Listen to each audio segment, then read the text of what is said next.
Well, hey there. Welcome to day 2 of Macros Made Simple. Thanks for coming back. So, yesterday we covered what macros are and why they matter.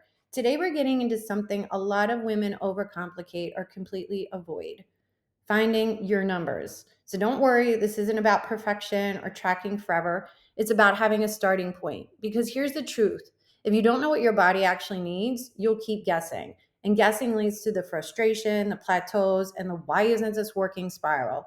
So today I'm going to show you how to estimate your protein needs, get macro aware, and understand what balance actually looks like without losing your mind. All right, so let's dive in. How much protein do you really need? And why do you start with protein?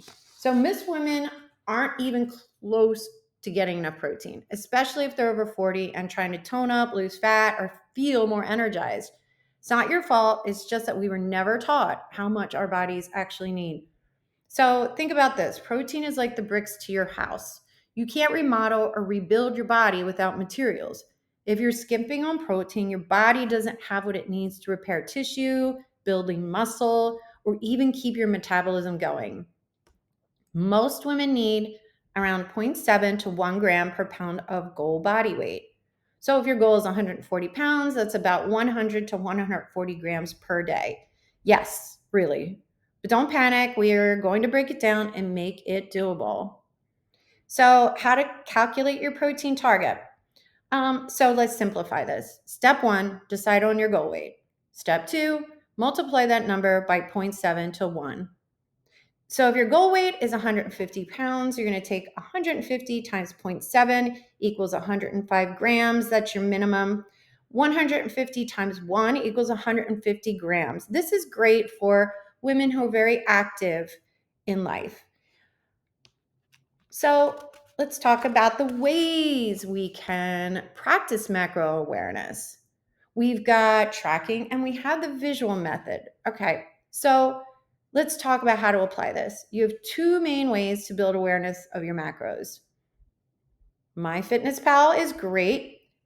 That's tracking. And the visual method is the plate method. So tracking is like using a food budget app. It shows you where your spending is going so you can make adjustments. It's more detailed and helpful if you're ready to go deeper. The plate method is like ballparking your expenses.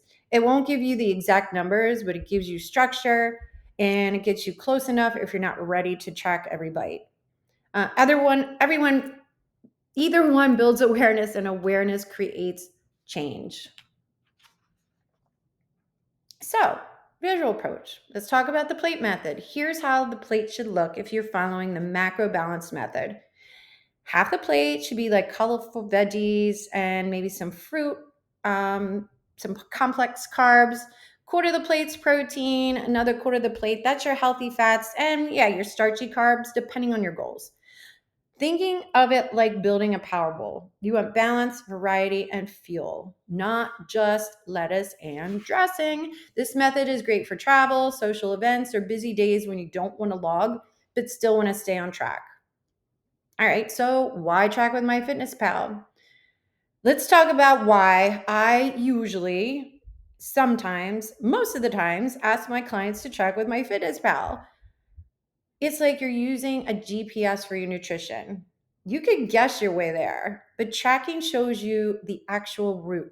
It's eye opening. Most women think they're eating pretty healthy, but once they start tracking, they find out they're not eating enough protein, they're relying on snacks instead of meals, or they're simply not eating enough to fuel their bodies and their day. So, tracking brings all that to light so you can course correct.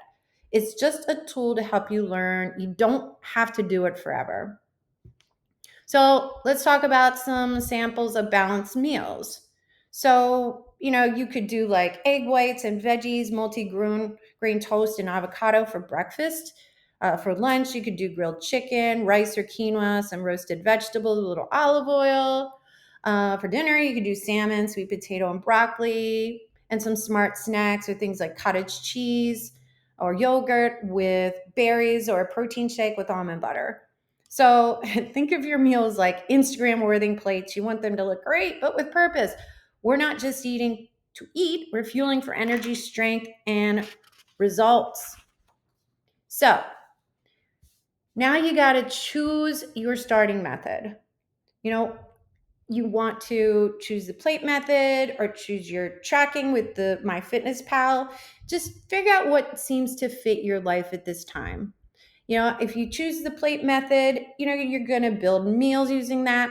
Focus on protein, veggies, carbs, and fats. Use hand portions if it's helpful. And this is great if you have a busy schedule, scared of the food scale, or you're eating out a lot. Tracking with MyFitnessPal, it's really better if you want data and precision.